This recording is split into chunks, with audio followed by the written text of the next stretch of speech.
നമ്മളെ സംബന്ധിച്ചിടത്തോളം നോമ്പാചരണമൊക്കെ വലിയ ബുദ്ധിമുട്ടുള്ള ഒരു കൂട്ടരാണ് ഈ കത്തോലിക്കര് പ്രത്യേകിച്ചു. ഈ ഭക്ഷണം, നല്ല ഭക്ഷണമൊക്കെ കഴിക്കുന്നത് അതെന്തിനാ വേണ്ടെന്ന് വെക്കുന്നത് എന്നൊക്കെ ചിന്തിക്കുന്ന ആൾക്കാരാണ്. നമ്മൾ ഭക്ഷണത്തിൽ മാത്രമേ നോമ്പ് ആചരിക്കാറുള്ളൂ താനും, മറ്റു കാര്യങ്ങളിലൊന്നും ഇല്ല. നമ്മുടെ സംസാരത്തിലോ നമ്മുടെ പ്രവർത്തനങ്ങളിലോ ഒന്നും നോമ്പിന്റെ ചൈതന്യത്തിലേക്ക് കടന്നു വന്നിട്ടുമില്ല. നമ്മളെ സംബന്ധിച്ചിടത്തോളം നമ്മളെ കുറിച്ച് പറയുക ഈ ആത്മധൈര്യം കുറഞ്ഞ ഒരു സമൂഹം എന്നാണ്, കുറഞ്ഞു വരുന്ന ഒരു സമൂഹം. നല്ല ധൈര്യം ഉണ്ടായിരുന്ന ആൾക്കാരാണ് നമ്മള്. പക്ഷേ ഇപ്പോ വന്ന് ആത്മധൈര്യം ഇല്ല. പല കാര്യങ്ങൾക്കും ഒരു കാര്യം തീരുമാനിച്ച് അത് ചെയ്യാനും സ്വയം ഒന്ന് നിയന്ത്രിക്കാനും ഒക്കെയുള്ള ഒരു ധൈര്യമില്ലാത്ത സമൂഹമായിട്ട് നമ്മൾ മാറുന്നുണ്ട്. അതിന്റെ ഒരു കാരണം എനിക്ക് തോന്നുന്നു ജീവിതത്തിൽ പരിത്യാഗത്തിന് വലിയ പ്രാധാന്യം കൊടുക്കാത്തതുകൊണ്ടാണ്. പരിത്യാഗം എടുത്ത് പഠിക്കുന്ന വ്യക്തിയെ സംബന്ധിച്ചിടത്തോളം ഏത് ബുദ്ധിമുട്ടേറിയ സാഹചര്യത്തിലും പിടിച്ചു നീക്കാനുള്ളൊരു കരുത്ത് കിട്ടുകയാണ്. അതുകൊണ്ടാവാം എല്ലാ മതങ്ങളിലും ഈ നോമ്പും ഉപവാസവും ഒക്കെയുണ്ട്. നമ്മളെക്കാളും കഠിനമായ നോമ്പാചരണങ്ങളുള്ള സമൂഹങ്ങളൊക്കെ ഉണ്ട്. നമ്മളിങ്ങനെ മറ്റ് മതസ്ഥരുടെ നോമ്പാചരണമൊക്കെ വലിയ അത്ഭുതത്തോടു കൂടി പറയാറുമുണ്ട്. പക്ഷെ നമുക്കുണ്ട് ഈ നോമ്പൊക്കെ. അത് കൃത്യമായിട്ട് പാലിക്കാൻ പലപ്പോഴും നമുക്ക് സാധിക്കാറില്ല. ഞാൻ ചിന്തിക്കാറുണ്ട്, നല്ല വരാല് കണ്ടാൽ തീരുന്നതേ ഉള്ളൂ നസ്രാണിയുടെ ഉപവാസമൊക്കെ എന്ന് പറഞ്ഞാൽ. വലിയ ആഘോഷമായിട്ട് കുരിശൊക്കെ വരച്ച് ഇത്തവണ ഞാൻ 50 ദിവസം നോമ്പ് നോക്കും എന്നൊക്കെ പറഞ്ഞിട്ട് തുടങ്ങും. ഒരാഴ്ച കഴിയുമ്പോഴാണ് അയൽവക്കത്തുകാരൻ വന്നത്, കണ്ടം പറ്റിച്ചു, നല്ല വരാല് കിട്ടി, ചേട്ടൻ വരുന്നോ? ആണ്ട് പോയി. മുഴുവൻ തീരുമാനവും, കത്തോലിക്കന്റെ മുഴുവൻ തീരുമാനവും പോയി. കത്തോലിക്കൻ ഓർത്തു ഈ വർഷത്തെ വരാല് അടുത്ത വർഷം കിട്ടുകയല്ലോ, അതുകൊണ്ട് നമുക്ക് കഴിച്ചേക്കാം, അടുത്ത വർഷം നോമ്പ് വരും, അതുകൊണ്ട് ഇനി അടുത്ത വർഷത്തേക്കാക്കാം. ഈ നാളെ നീള പരിപാടിയാണ് നമ്മുടെ ഒരു കാര്യം. കാരണം നമുക്ക് സാധാരണ സുഖങ്ങളെ വിട്ടൊഴിയാനായിട്ട് സാധിക്കുന്നില്ല. അതെല്ലാം തന്നെ വേണം. പല കുടുംബങ്ങളിലും നോമ്പില്ലാത്തതിന്റെ കാരണം അവർ പറയുന്നത് പിള്ളേരാണ്. ഞങ്ങൾക്ക് നോമ്പ് നോക്കാനൊക്കെ ഇഷ്ടമാണ്, പക്ഷെ വീട്ടിൽ കൊച്ചു കുഞ്ഞുങ്ങളുള്ളതുകൊണ്ട് അവർക്ക് എന്നേലൊക്കെ കൊടുക്കണ്ടേ. എൻ്റെ ഇളയവനാണെങ്കിൽ ബീഫ് ഒലത്തിയത് കഴിച്ചില്ലെങ്കിൽ അവനങ്ങോട്ട് ഒന്നും ഇറങ്ങത്തില്ല. അതുകൊണ്ട് അവന് വേണ്ടി ഞാനങ്ങ് ബീഫ് ഉണ്ടാക്കും. പിന്നെ അത് വെന്തോന്ന് നോക്കാൻ ഞാൻ തന്നെ ഒരു കഷ്ണം എടുത്ത് കഴിക്കും. അതോടുകൂടി എൻ്റെ നോമ്പ് പോയി. പിന്നെ വീട്ടിലെ പപ്പായിക്ക് നോമ്പുകാലം ഇല്ല. അദ്ദേഹത്തിന്റെ ദനഹാക്കാലം കഴിഞ്ഞാൽ പിന്നെ നേരിട്ട് ഉയർപ്പ് കാലമാണ്. അതിന്റെ ഇടയ്ക്ക് ഒരു കാലമേ ഇല്ലെന്നാ പുള്ളി പറയുന്നത്. ഇതൊക്കെയാണ് നസ്രാണിയുടെ നോമ്പ് നോമ്പ്.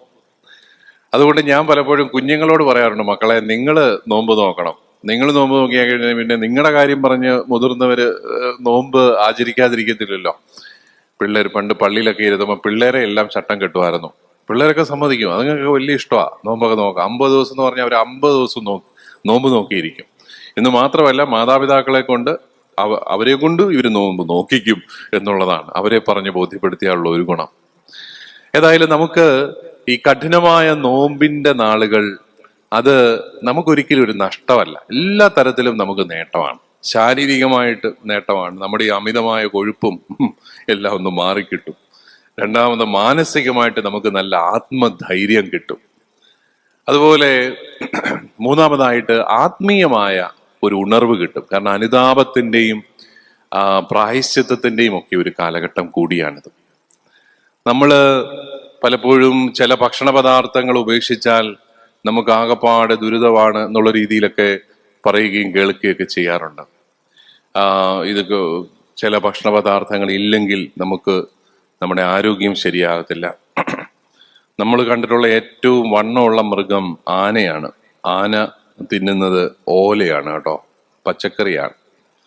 അതുപോലെ ഏറ്റവും വലിയ ശക്തിയുടെ പ്രതീകമായ ഒരു മൃഗമുണ്ട്, കുതിര. കുതിര തിന്നുന്നത് മുതിരപ്പയറാണ്. പയറ് ഇനങ്ങളൊക്കെയാണ് അത് കഴിക്കുക. അതിനൊരു കുഴപ്പവുമില്ല ശക്തിക്ക്. ബുദ്ധിയുടെ കാര്യം പറയുകയാണെങ്കിൽ അത് നിങ്ങൾ എന്നോട് സമ്മതിക്കുമെന്ന് എനിക്കറിയില്ല, പട്ടരിൽ പൊട്ടനില്ല എന്ന് കേട്ടിട്ടുണ്ട് പണ്ട്. ഇപ്പോഴത്തെ പട്ടന്മാരെ ഒന്നും എനിക്കറിയില്ല കേട്ടോ. അപ്പോ അവര് കഴിക്കുന്നത് നല്ല സാത്വിക ഭക്ഷണമാണ്. അവർ ഈ ഇറച്ചി മീനും ഒന്നും കഴിക്കുകയില്ല. അവര് നല്ല പച്ചക്കറികളും മോരും തൈരും ഒക്കെ കഴിച്ചാണ് കഴിക്കുക. ഏതായാലും അവരുടെ ബുദ്ധിക്ക് കുറവുള്ളതായിട്ട് നമ്മൾ കേട്ടിട്ടില്ല. എന്ന് വെച്ചാൽ ഇതൊക്കെ നമ്മുടെ ഓരോ ധാരണകളാണ്. ചില കാര്യങ്ങൾ ഇല്ലെങ്കിൽ പറ്റുകയില്ല. അപ്പൊ ചില കാര്യങ്ങൾ വേണ്ടത്, ഏറ്റവും ഇഷ്ടമുള്ള ചില ഭക്ഷണ പദാർത്ഥങ്ങൾ വേണ്ടെന്ന് വെക്കാനായിട്ട് സാധിക്കുന്നു. വെള്ളിയാഴ്ച ദിവസം കുറെ മണിക്കൂറുകൾ നമ്മൾ ഉപവാസം അനുഷ്ഠിക്കുന്നു, ഒരു ഭക്ഷണവും കഴിക്കാതെ വെള്ളം മാത്രം കുടിച്ചുകൊണ്ട്. അങ്ങനെയൊക്കെയുള്ള ആചരണങ്ങളിലൂടെ നമ്മൾ അറിയാതെ നമ്മുടെ സമൂഹം കൂടുതൽ ആത്മീയമായിട്ടും മാനസികമായിട്ടും കരുത്തുള്ള ഒരു സമൂഹമായിട്ട് മാറുകയാണ്. അതുകൊണ്ട് തന്നെ ഈ നോമ്പ് നമ്മൾ കൃത്യമായിട്ട് ആചരിക്കണം. ഇന്ന് നമ്മൾ ചാരം പൂശുന്നു, നമ്മൾ ചാരമൊക്കെ പൂശിപ്പോവും. അത് ഈ ചാരം പൂശുന്നത് തന്നെ അതിന്റെ അടയാളം, എന്തിന്റെ അടയാളമാണത്? നമ്മുടെ അനുതാപത്തിന്റെ അടയാളമാണ്. ദൈവമേ, എനിക്ക് കുറച്ചും കൂടെ നന്നായിട്ട് ജീവിക്കാമായിരുന്നല്ലോ, എനിക്ക് കുറച്ചും കൂടെ നിന്നെ സ്നേഹിക്കാമായിരുന്നല്ലോ, ഞാനത് സ്നേഹിച്ചില്ലല്ലോ എന്നുള്ള മനസ്സ് നുറുങ്ങിയുള്ള ഒരു വേദനയുടെ അനുഭവമാണ് ഈ അനുതാപം. ആ അനുതാപത്തിൽ വളരുമ്പോഴാണ് നമ്മൾ നോമ്പാചരണത്തിൽ വളർന്നു എന്ന് പറയാനായിട്ട് സാധിക്കുക. അതുകൊണ്ടാണ് നമ്മൾ ഈ കാലഘട്ടത്തിൽ കൂടുതലായിട്ട് കുമ്പസാരിക്കുന്നു, കൂടുതൽ പ്രായശ്ചിത്ത പ്രവൃത്തികൾ ചെയ്യുന്നു. നിങ്ങൾക്കറിയാം, കുമ്പസാരത്തിൽ അച്ഛന് 3 നന്മ നിറഞ്ഞ പറയുമേ ഒക്കെയാണ് മിക്കവാറും പ്രായശ്ചിത്തം തരുന്നത്.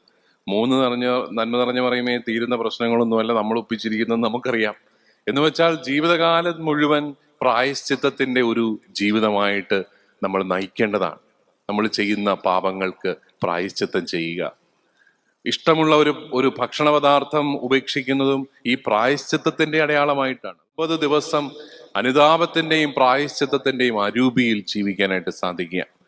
ഞാൻ കുറെ വർഷങ്ങൾക്ക് മുമ്പ് വിദേശത്ത് വെച്ച് ഒരു കുടുംബത്തെ പരിചയപ്പെട്ടു. അവര് ക്രൊയേഷ്യ എന്ന് പറയുന്ന രാജ്യത്തെ ഒരു കുടുംബമാണ്. അവരുടെ അപ്പനും അമ്മയും ഒരു മകനും ഉണ്ട്. നോമ്പ് കാലത്താണ് ഞാൻ അവരുടെ വീട്ടിൽ പോയത്. അപ്പൊ അവര് പറഞ്ഞു അവർക്ക് നോമ്പുണ്ട്. അവരുടെ പൗരസ്ത്യ ആരാധനാക്രമമൊക്കെ പാലിക്കുന്ന ഒരു കൂട്ടരായതുകൊണ്ട് അവർക്ക് നോമ്പുണ്ട്. അവരുടെ മകൻ എന്നോട് പറഞ്ഞു എനിക്കും നോമ്പുണ്ട്. ഞാൻ ചോദിച്ചു നിനക്കെന്തോ നോമ്പ്? ഞാൻ ചോക്ലേറ്റ് കഴിക്കുകയില്ല 50 ദിവസത്തേക്ക്. അവിടെ നിങ്ങൾക്കറിയാം വിദേശ രാജ്യങ്ങളിൽ പ്രത്യേകിച്ചും ചോക്ലേറ്റ് ഒരു പ്രത്യേക ഇനമാണ്. എല്ലാവരും ചോക്ലേറ്റ് കഴിക്കുന്ന രാജ്യമാണ്, തണുപ്പ് രാജ്യമായതുകൊണ്ട്. ഞാൻ ചോക്ലേറ്റ് കഴിക്കുകയില്ല. ഒരു കൊച്ചുകുട്ടി പറയുക. അവൻ എവിടുന്ന് ആ ഒരു ബോധ്യം കിട്ടിയെന്ന് ചോദിച്ചു കഴിഞ്ഞാൽ അവൻ ജീവിക്കുന്ന വിശ്വാസ സമൂഹവും അവന്റെ മാതാപിതാക്കളും എല്ലാം കൂടെ അവനൊരു ബോധ്യം കൊടുത്ത ഒരു പ്രത്യേക കാലഘട്ടമാണ്. നമ്മള് വേദപാഠം പഠിപ്പിക്കാൻ, ഈശോ മിശിഹായുടെ പീഡാനുഭവത്തെ കുറിച്ച് കുഞ്ഞുങ്ങളെ പഠിപ്പിക്കാൻ ഏറ്റവും നല്ലൊരു അവസരമാണ് ഈ നോമ്പ്.